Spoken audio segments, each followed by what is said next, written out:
Assalamualaikum, welcome back to Invest Saham. Pada video ini kita akan update money flow untuk saham-saham big banks dan kita akan ulas juga saham PANI dan CBDK yang hari ini ternyata anjlok bahkan auto reject bawah. Sebelumnya disclaimer on, ini bukan ajakan jual beli saham, so langsung saja kita ke pembahasan.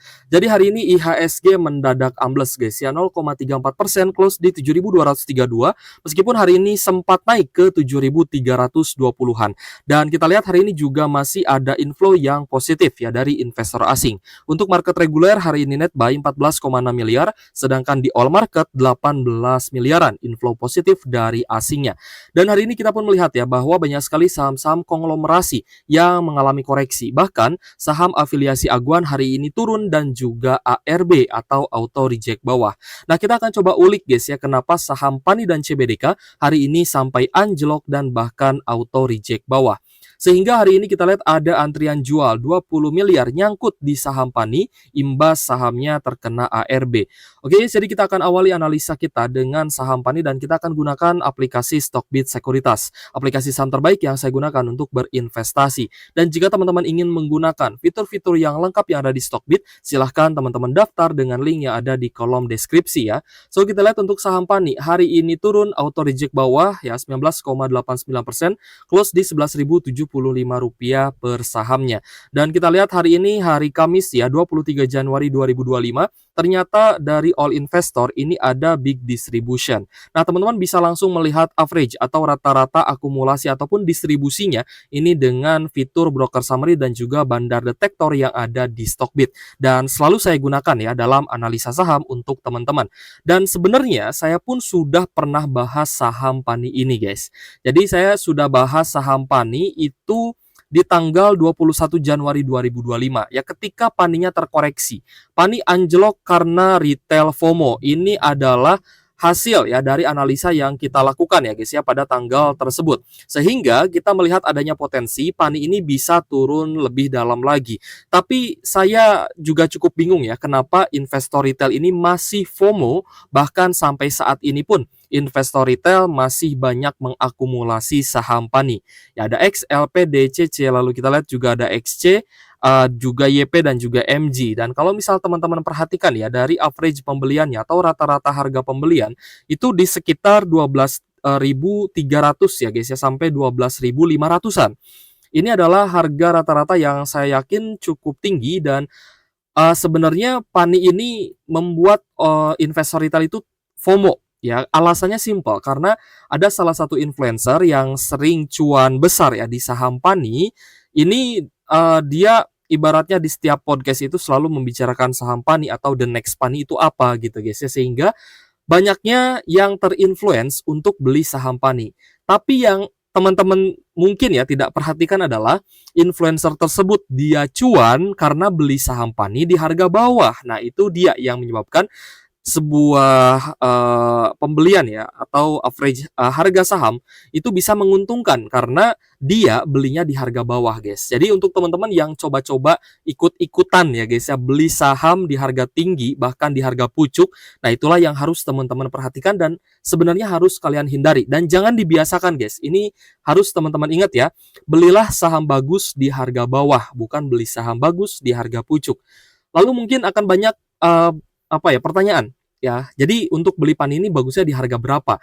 Kalau menurut saya pribadi ya saya memilih untuk menunggu dulu retailnya jualan gitu guys. Kenapa? Karena untuk berpikir sebagai kontrarian itu sangat sulit ya. Kita pun masih mencoba guys atau kita pun masih membiasakan diri ya untuk tidak ikut-ikutan FOMO seperti retail lainnya yang secara mayoritas ini memang sedang memborong saham-saham konglo termasuk juga saham PANI. Nah, kalau misal teman-teman perhatikan ini retailnya banyak sekali di saham PANI dan sudah kita bahas ya guys ya sejak tanggal 21 ketika PANI anjlok 9%. Kalau misalkan dia turun ya dan cukup sideways, ini kan turun ya dari sekitar 18 ribuan turun sampai di 15.500, tapi di 3 hari perdagangan ini cukup sideways. Nah, di sini kita belum expect bahwa retailnya masuk banyak. Tapi pada tanggal 21 Januari ketika turun 9%, barulah kita coba lihat gitu ya. Kira-kira kenapa nih paninya turun? Oh ternyata pas kita cek ya dari money flow-nya ternyata banyaknya investor retail yang FOMO masuk ke pani. Maka dari itu saya memilih untuk menjadi kontrarian. Saya tidak membeli saham pani dan saya membeli saham yang dijual oleh investor retail. Seperti itu guys ya. Jadi meskipun hari ini di saham pani kita lihat ada net buy ya dari beberapa investor asing. Net buy-nya juga kecil, hanya 21,8 miliar saja. Tapi yang cukup mengkhawatirkan banyaknya investor retail yang masih nyangkut di saham pani, alias mereka pegang harga yang lumayan tinggi dan belum cut loss juga. Meskipun ya kita lihat juga di forum itu ada beberapa investor yang sudah cut loss ya dan dia bersyukur cut loss di saham pani ya it's okay, sebenarnya tidak ada masalah ya karena itu kan keputusan masing-masing. Jadi tetap disclaimer on. Nah, tapi yang menjadi masalah adalah jangan sampai teman-teman membiasakan diri untuk beli saham apapun di harga pucuk gitu guys ya, kecuali teman-teman menggunakan strategi trend following. Dan strategi trend following itu tetap ada pembatasan resiko, tetap ada area stop loss, itu strategi trend following. Tapi kalau misal teman-teman memang tidak tahu menggunakan strategi apa, asal-asalan masuk, ikut-ikutan masuk, ya mau tidak mau teman-teman juga harus merasakan nyangkut di harga pucuk. Dan tentu saja tidak ada satu orang pun yang tahu kapan pani akan rebound. Jadi kalau misal kita lihat ya, ketika retail masuk, ini ada market maker yang tidak suka guys, ketika retailnya FOMO dan harga sahamnya langsung dibikin anjlok dan ARB ya, bahkan hari ini mengalami ARB. Nah ternyata hari ini juga menyeret saham CBDK dan saya yakin teman-teman yang ikut IPO-nya CBDK juga sudah mengamankan profitnya pada hari ini. Kenapa? Karena sudah 3 hari beruntun CBDK ini mengalami koreksi dan bahkan hari ini juga tersangkut ataupun ikut ini ya, ikut atau terpaut ya oleh saham pani, ikut ARB seperti itu. Nah, jadi untuk saham CBDK hari ini juga ada big distribution ya, terutama dari LG ya. LG ini adalah underwriter dari IPO-nya CBDK. Jadi underwriter-nya pun dari kemarin kita sudah lihat ya bahwa UE dari CBDK ini sudah mulai jualan. Jadi kemarin pun kita jual bertahap dan hari ini kita sudah bersihkan barang kita untuk saham CBDK. Jadi untuk CBDK dan juga pani kita masih tetap incar tapi di harga bawah dan kita nunggu nanti sampai retailnya banyak jualan. Untuk hari ini distribusinya datang dari LG, BK, lalu ada XL, GR, AI dan juga CP. Sedangkan beberapa investor retail masuk akumulasi seperti YP, SQ, PD, lalu ada juga CC guys ya. Ini yang harus teman-teman pahami juga, jangan sampai teman-teman sering-sering nyangkut di harga pucuk, itu jangan sampai. Jadi kita biasakan untuk beli saham bagus itu di harga bawah guys ya. Nah, jadi saya cukup bingung ya, kenapa investor retail ini FOMO? Ya mungkin karena tadi ada influencer ya guys ya yang memang sering membicarakan pani, tapi ya harus teman-teman pahami bahwa dia bisa cuan besar itu karena dia beli di harga bawah, bukan dia beli di harga pucuk gitu ya. Dan investor retail ini FOMO saat terjadi sentimen negatif ya untuk saham pani ini. Nah, jadi isu terkait dengan pagar laut yang memang masih terngiang-ngiang ataupun banyak sekali didengungkan guys ya oleh netizen, ini juga sebenarnya salah satu faktor. Tapi faktor yang paling penting adalah di mana investor retailnya masih FOMO meskipun sedang ada sentimen negatif. Tapi ya tentu saja sentimen negatif seperti ini sebenarnya akan cepat berlalu. Teman-teman ingat guys ya di mana Bapak Jokowi, lalu Bapak Aguan dan Salim Group ini juga pernah digugat ya 612 triliun terkait dengan PSN di PIK 2 seperti itu. Nah, ini pun sebenarnya gugatan secara perdata yang tiba-tiba tidak muncul lagi beritanya. Entah sudah clear atau mungkin sudah dibayar ya, we don't know. Tapi dari pemberitaan sih tidak muncul lagi ya. Sebenarnya pemberitaan-pemberitaan negatif ya pada akhirnya itu akan menghilang guys ya dan hanya tersisa investor FOMO yang nyangkut di harga tinggi seperti itu. Nah, jadi sekali lagi ya, belilah saham bagus di harga bawah, bukan beli saham bagus di harga pucuk, yaitu harus teman-teman ingat. Oke guys, kita akan masuk ya ke pembahasan saham-saham big banks, tapi kita akan ulas dulu terkait dengan dolar Amerika Serikat ya terhadap rupiah, di mana rupiah hari ini ada penguatan lagi 0,16% di level 16.249 rupiah per 1 USD. Jadi ini sangat bagus. Coba kita cek untuk DXY masih cukup sideways, tapi ada penguatan ya dari sisi rupiahnya. It's okay, bagus ya. Saham pertama untuk big banks adalah BBRI guys. Untuk Bank BRI hari ini kita lihat ya ada sedikit kenaikan 0,94%, close di Rp4.300 per saham. Nah, jadi untuk BBRI kemungkinan akan cukup sideways ya di atas MA50-nya. Jadi ini cukup positif, di mana hari ini BBRI menjadi saham yang paling banyak diakumulasi asing. Ini ada net buy 210 miliar ya dari investor asing pada hari ini. So ada big accumulation untuk saham BBRI pada 23 Januari hari ini, terutama dari CC ya 155,5 miliar, lalu ada BK 78,8 miliar dan KZ 51 miliar. Sisanya ada BB, ZPLG dan juga CP. Sedangkan investor retail ini jualan ya guys ya. Ada YP, XL, PD, lalu juga ada XC yang hari ini jualan saham BBRI. Ingat guys ya, kita juga akan terus membahas kontrarian money flow, di mana ketika retail FOMO di beberapa saham mungkin kita akan hindari dan kita akan masuk ke saham-saham yang banyak dijual oleh investor retail. Cirinya seperti apa? Cirinya biasanya saham tersebut ini ya, terlihat dari akumulasi retailnya itu tidak banyak dan kemungkinan juga akan berada di urutan bawah atau mungkin tidak terlihat sama sekali. Itu dari sisi buying valuation, buying lot, dan buying average-nya nanti akan terlihat ya di Stockbit Sekuritas. Lalu untuk selling valuation-nya atau top seller-nya, di sini biasanya akan ada investor retail atau mungkin ya sedikit retail yang jualan. Itu pun akan menjadi sebuah ibaratnya analisa barulah untuk kita bisa menjadi seorang contrarian thinking ya dalam berinvestasi.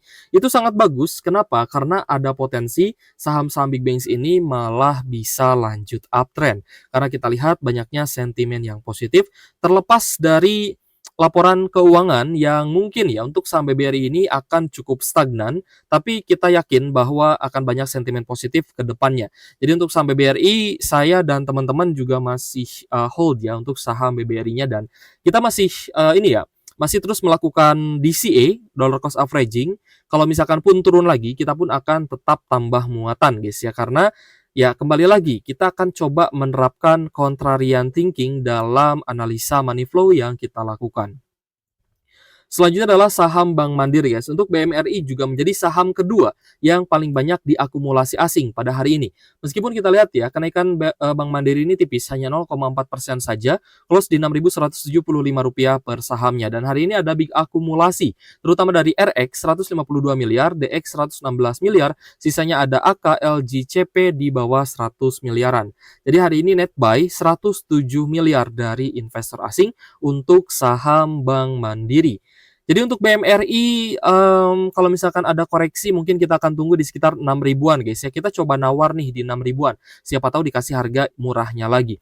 Nah, besok untuk BBNI, BBNI juga cukup menarik. Hari ini ada koreksi ya, 2,92% karena hasil dari laporan keuangannya ternyata laba bersihnya itu tidak sesuai ekspektasi market ya, sehingga hari ini ya bisa dikatakan BBNI ini dihukum market lah ya, seperti itu.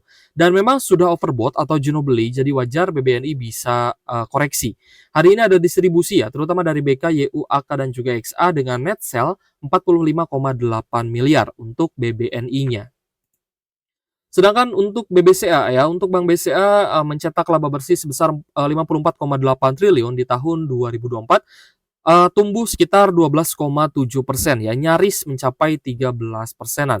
Jadi hari ini BBCA sempat naik ya ke area high di 9.750, tapi ternyata masih turun ya dan close di harga yang sama di 9.600-an. Sehingga hari ini ada big distribution untuk BBCA ya tanggal 23 hari ini, terutama dari CCK, ZTU dan juga XA.